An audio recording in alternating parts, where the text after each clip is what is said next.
और चलिए सीधा रुख कर रही है। प्रदेश महिला सचिव ने पार्टी छोड़ी। ममता कटारिया ने जेजेपी से इस्तीफा दे दिया है। ये बड़ी जानकारी हम दे रहे हैं। प्रदेश महिला सचिव ने पार्टी छोड़ दी है तो जेजेपी को एक और बड़ा झटका लग गया है। तो ममता कटारिया ने जेजेपी से इस्तीफा दे दिया है। देखिए, दो जब बड़े झटके तो उनको पहले ही लग चुके हैं। अब ये तीसरा झटका हम इसे कह सकते हैं। ममता कटारिया ने जेजेपी से इस्तीफा दे दिया है। प्रदेश महिला सचिव ने पार्टी छोड़ दी है। तो देखिए, सोमवार का दिन है आज, और अब ऐसे भी आज ही के दिन जेजेपी को ये तीसरा बड़ा झटका हम कह सकते हैं। ममता कटारिया ने जेजेपी से इस्तीफा दे दिया है। पहले हम बता रहे थे कि निशान सिंह ने इस्तीफा दे दिया, और उसके बाद हम कमलेश सैनी की भी बात कर रहे थे। ये तीसरा बड़ा झटका लगा है आज ही के दिन। प्रदेश महिला सचिव ने पार्टी छोड़ दी है। तो ममता कटारिया ने जेजेपी से इस्तीफा दे दिया है। जेजेपी को एक और बड़ा झटका लगा है। प्रदेश महिला सचिव ने पार्टी छोड़ दी है। प्रदेश महिला सचिव ने जेजेपी यानी कि इस्तीफा दे दिया है जेजेपी से। एक और बड़ा झटका जेजेपी को लगा है। आज ही के दिन 3 बड़े झटके लग गए हैं जेजेपी को।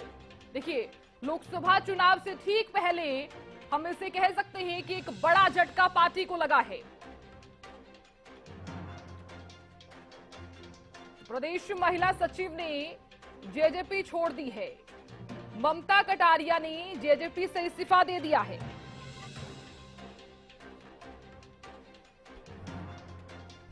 और खबर पर ज्यादा जानकारी लिए हुए और बातचीत करने के लिए हरियाणा न्यूज के पॉलिटिकल एडिटर अमित जुड़ गए हैं। अमित, देखिए, 3 बड़े झटके। पहला झटका यहां निशान सिंह का लगा, दूसरा बड़ा झटका कमलेश सैनी का लगा, तीसरा झटका यहां पर लगा है। ममता कटारिया ने जेजेपी से इस्तीफा दे दिया है। क्या कहें, सोमवार का दिन इनके लिए भारी है क्या? जी बिल्कुल साधना, देखिए, सबसे अहम बात है कि 2-3 दिन से लगातार चर्चा थी कि निशान सिंह जो है वो जेजेपी से नाराज चल रहे हैं, और इसी वजह से ही वे चौधरी देवीलाल की पुण्यतिथि का जो एक छोटा सा कार्यक्रम रखा गया था, उसमें भी वे शामिल नहीं हुए। और उसके बाद झटका देते हुए उन्होंने मौखिक रूप से जेजेपी छोड़ने की बात कह दी। और हरियाणा न्यूज से बातचीत में भी उन्होंने इस बात का उल्लेख किया और कहा कि वे राष्ट्रीय अध्यक्ष अजय सिंह चौटाला को इस्तीफा सौंप कराएंगे, और साथ साथ वे अपने पूरे परिवार से भी बातचीत कर रहे हैं। जो उनका राजनीतिक परिवार जेजेपी में है, उनके तमाम सदस्यों से बात कर रहे हैं। यानी कि अभी काफी लोग जो है वो निशान सिंह के साथ जो है जेजेपी को छोड़कर जाएंगे। और साथ साथ देखिए, दूसरा नाम कमलेश सैनी का आ गया, नगर परिषद की चेयरमैन है। तो ऐसे में उनका भी एक चेयरपर्सन होने के नाते उनका एक बड़ा कद है, बड़ा रुतबा है, और जेजेपी में उनको खासी तवज्जो मिलती थी।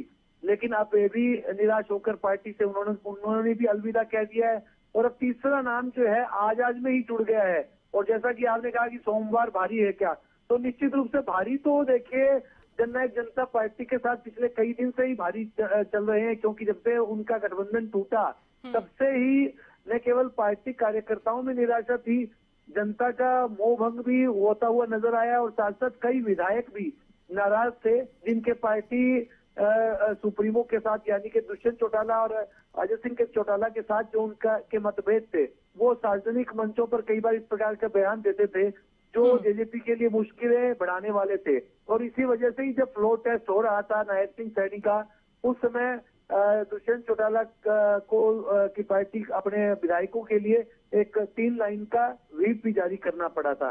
तो ऐसे में मुश्किलें कम नहीं हो रही है, मुश्किलें बढ़ रही है। और अब तीसरा नाम जो है वो जेजेपी की पार्टी की महिला सेल की प्रदेश सचिव ममता कटारिया का भी जुड़ गया है। उन्होंने भी पार्टी को अलविदा कह दिया है। तो ऐसे में एक के बाद एक झटके मिल रहे हैं। और जैसा कहा जा रहा है कि एक उम्मीदवार भी जेजेपी ने खड़ा किया है भिवानी महेंद्रगढ़ से, तो वहां के उम्मीदवार को लेकर भी कई तरह की चर्चाएं सामने आ रही है कि वो भी निराश है, नाराज है। तो वो देखने वाली बात है कि ये निराशा नाराजगी कितने और लोगों में, और कौन कौन लोग जो है आगे इस प्रकार के झटके जेजेपी को देने वाले हैं। जी बिल्कुल अमित, देखिए एक तरफ तो हम देख रहे हैं कयास तो ये लगाए जा रहे हैं कि जेजेपी के कई विधायक जो हैं वो निशांत सिंह के साथ भी जाने वाले हैं। सुबह से ही हम देख रहे हैं, तीसरा बड़ा झटका में से कह सकते हैं। दूसरी ही तरफ आप ये देखिए कि जेजेपी यहाँ पर दावा कर रही है कि हम जो हैं 10 लोकसभा सीटों पर चुनाव लड़ेंगे, लेकिन जिस प्रकार से उनके ही पार्टी के नेता जो हैं वो छोड़कर जा रहे हैं, हम क्या क्या संदेश समझे जनता के लिए कि देखिए परिवार अगर एकजुट नहीं होता है तो दूसरे जरूर आरोप लगाते हैं कि कोई ना कोई तो आप में खुद में ही कमी रही होगी। देखिए साधना, राजनीति में आदमी जब चुनाव मैदान में उतरता है नेता, तो वो बड़े दावे तो करता ही है निश्चित रूप से। ऐसे में जेजेपी के लोग भी दावे कर रहे हैं कि 10 सीटों पर न केवल चुनाव लड़ेंगे और जीतने का काम करेंगे। उन्होंने अभियान भी चलाया, लेकिन जिस प्रकार से जननायक जनता पार्टी के प्रदेश अध्यक्ष निशांत सिंह का मोह भंग हुआ, नारनौल की चेयरपर्सन कमलेश सैनी का मोह भंग हुआ, तो ऐसे में कई लोग हैं, तो ऐसे में निश्चित रूप से राजनीतिक तौर पर जेजेपी के ऊपर संकट छाया हुआ है, इसमें कोई दो राय नहीं है।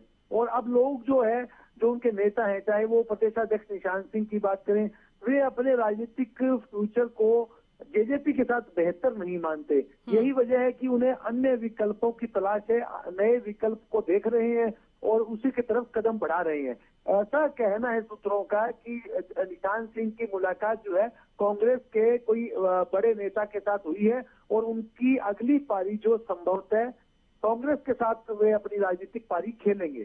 तो लेकिन अब देखने वाली बात है कि वो कांग्रेस में जाएंगे या नहीं जाएंगे, अभी सूत्रों की बात है ये। और ऐसे में दूसरी बात करें तो कमलेश सैनी ने भी हरियाणा न्यूज पर ही बोला कि वे अपनी कोई वजह नहीं है। तो वजह नहीं होती तो इसका मतलब पार्टी के फ्यूचर को लेकर कहीं न कहीं उन नेताओं को दिक्कत महसूस होती है, और साथ साथ पार्टी के फ्यूचर के साथ साथ अपना फ्यूचर भी अंधकार में लगता है, इसलिए वे उसे छोड़ना चाहते हैं। और यही वजह है कि एक के बाद एक देखिए नेता छोड़कर जा रहे हैं। तो जननायक जनता पार्टी के लिए यह दिन जो है वो किसी भी हालत में सुखद तो नहीं कहे जा सकते, और राजनीतिक तौर पर उनका भविष्य भी कोई ज्यादा बेहतर अभी के दिनों में नजर नहीं आ रहा है। ठीक है अमित, मैं लौटूंगी आपके पास, जानकारी हम आपसे लेते रहेंगे। बहुत शुक्रिया।